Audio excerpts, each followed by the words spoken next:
Shark tank India के जो सबसे पॉपुलर शार्क थे, जिनका जो वो फेमस हुआ था तेरा दोगलापन उतारता हूँ, आज हम उनकी स्टोरी की बात करने वाले हैं। यस, एग्जैक्टली आज हम अश्नीर ग्रोवर की स्टोरी की बात करने वाले हैं। और उनकी स्टोरी में मज़ेदार बात ये है कि वो सब एंटरप्रेन्योर बनना ही नहीं चाहते थे। मतलब उनका पहले से ही माइंडसेट नहीं था कि मुझे एंटरप्रेन्योर बनना है या फिर मुझे सबसे बड़ी कंपनी खड़ी करनी है। ऐसा उनका कोई माइंडसेट नहीं था। उन्होंने सबसे पहले अपने एजुकेशन कंप्लीट करी, फिर जॉब्स किए एंड देन फिर उनको एंटरप्रेन्योरशिप की अपॉर्चुनिटी आई। और फिर उन्होंने डिसाइड किया कि अब मुझे एंटरप्रेन्योरशिप करनी है। सो अगर आपको जानना है उनकी स्टोरी तो आप इस वीडियो को एंड तक देख सकते हैं and I would recommend you to watch this video till the end. So let's get started. So Ashneer Grover sir की स्टोरी की शुरुआत करते हैं उनके फैमिली बैकग्राउंड से। जो उनका फैमिली बैकग्राउंड था, मदर उनकी टीचर थी, फादर उनके सीए थे। तो किसी ने मतलब कोई बिजनेस नहीं किया था उनके, ना दूर दूर तक रिलेटिव्स में किसी ने बिजनेस किया था। सब लोग उनकी फैमिली में जॉब्स करते थे सब।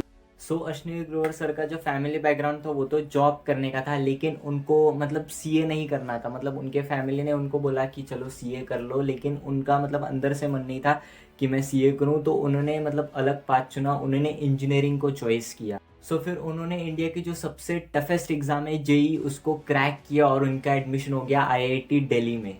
जब उनका 2000 में आईआईटी दिल्ली में एडमिशन हुआ था तब वो अपने बैच के सबसे मतलब टॉप स्टूडेंट्स में आते थे, जिसकी वजह से उन्हें स्टूडेंट एक्सचेंज प्रोग्राम में उनको जगह मिली। और स्टूडेंट एक्सचेंज प्रोग्राम के तौर पर वो फ्रांस भी गए थे। फ्रेंच एम्बेसी से अश्नीर ग्रोवर सर को 6000 यूरोज की स्कॉलरशिप मिली थी। तो उन्होंने अपना खर्चा आराम से मतलब आने जाने का और वहाँ का पूरा खुद ही मैनेज किया।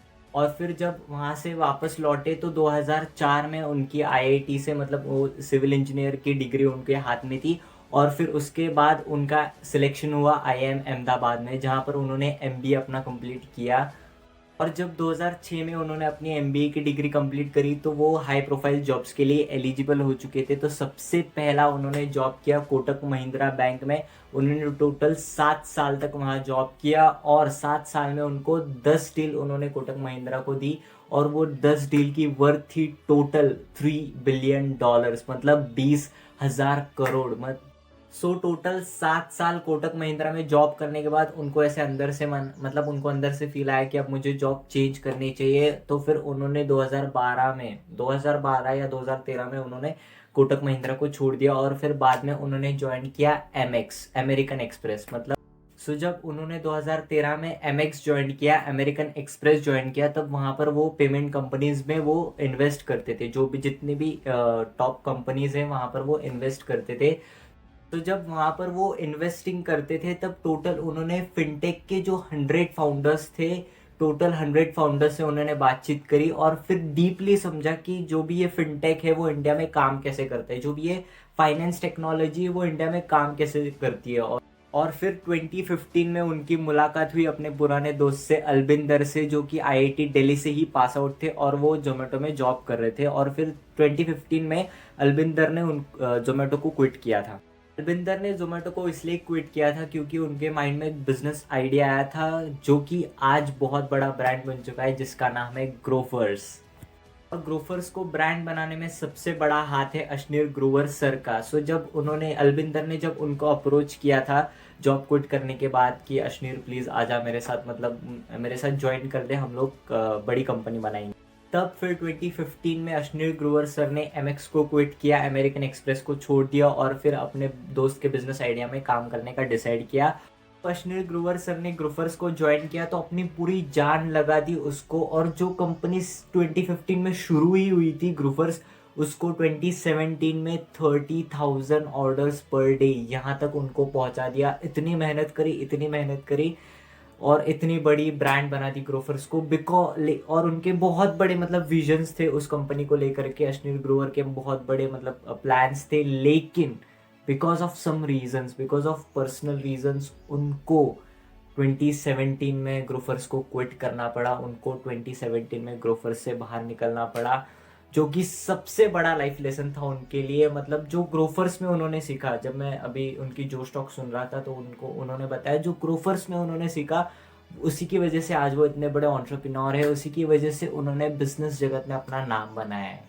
और फिर 2017 में जब उन्होंने ग्रोफर्स को क्विट किया तो फिर उन्होंने बाद में ज्वाइन किया पीसी ज्वेलर्स, जिसमें वो ज्वेलरी बिजनेस में तो इन्वॉल्व नहीं थे उनके, लेकिन वो गोल्ड लोन के बिजनेस में इन्वॉल्व थे, जिसकी वजह से वो लोन के बिजनेस में इन्वॉल्व होने की वजह से उनको करोड़ बाग जाना पड़ता था, जहाँ पर जो वहाँ पर उन्होंने एक चीज़ समझी, जो भी छोटे छोटे रिटेलर्स होते हैं उनकी साइकी क्या होती है, मतलब वो कस्टमर से कैसे मतलब डील करते हैं, मतलब एक्चुअल में बेसिक लेवल का जो बिजनेस होता है वो कैसे वर्क करता है, वहां पर उनको समझ आया कि जो मतलब जो एक बिजनेस माइंड होता है छोटे बिजनेस का, बिजनेस स्टोर्स का, वो वहां पर उनको पता चला।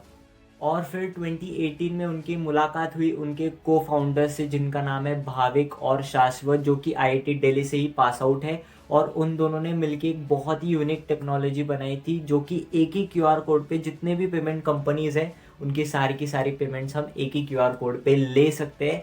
और फिर तब अश्विनी ग्रोवर को आइडिया आया भारत पे का, और फिर उन्होंने भारत पे लॉन्च किया 2018 में। जब 2018 में भारत पे को लॉन्च किया गया था, तब से लेकर आज तक अश्विनी ग्रोवर सर ने कभी पीछे मुड़कर नहीं देखा, बस आगे ही बढ़ते गए, चले गए और अपने बिजनेस को भी बहुत ऊंचाई तक ले गए। सिर्फ 3 साल में भारत पे को उन्होंने $3 बिलियन की कंपनी बनाई थी, टोटल 20,000 करोड़ होते। और दुख की बात है कि हालांकि उन्होंने आज वो कंपनी को छोड़ दिया है, भारत पे को रिज़ाइन कर चुके हैं वो, लेकिन उन्होंने जो भी एक्सपीरियंस लिए थे जब से उन्होंने वो मतलब कोटक महिंद्रा से, मतलब जो पीसी ज्वेलर्स तक, जो भी उन्होंने जॉब से सीखा था, मतलब जितने भी उन्होंने एक्सपीरियंस लिए थे उन्होंने सब भारत पे कंपनी को खड़े करने में लगा दिए। और आज वो रिज़ाइन कर चुके हैं उस चीज़ को। मैटर ये नहीं करता कि आज वो भारत पे में नहीं है, लेकिन मैटर ये करता है उनकी स्टोरी से मैंने दो सबसे बड़े लेसन सीखे, एक लाइफ लेसन सीखा है और एक बिजनेस लेसन सीखा है। मैं आपको सबसे पहले लाइफ लेसन बताता हूँ, और वो लाइफ लेसन है कि लाइफ में एक्सपीरियंसेस लेते रहने। एक्सपीरियंसेस आज नहीं तो कल काम आ ही जाएंगे, कुछ भी हो जाए, मतलब एक्सपीरियंस वेस्ट नहीं जाता, एक्सपीरियंस आगे जाके काम आ ही जाता है। स्टीव जॉब्स कहते हैं ना, कनेक्टिंग द डॉट्स। तो हम लोग जो भी एक्सपीरियंस लिया है वो आगे जाके कभी ना कभी काम आने ही वाला है।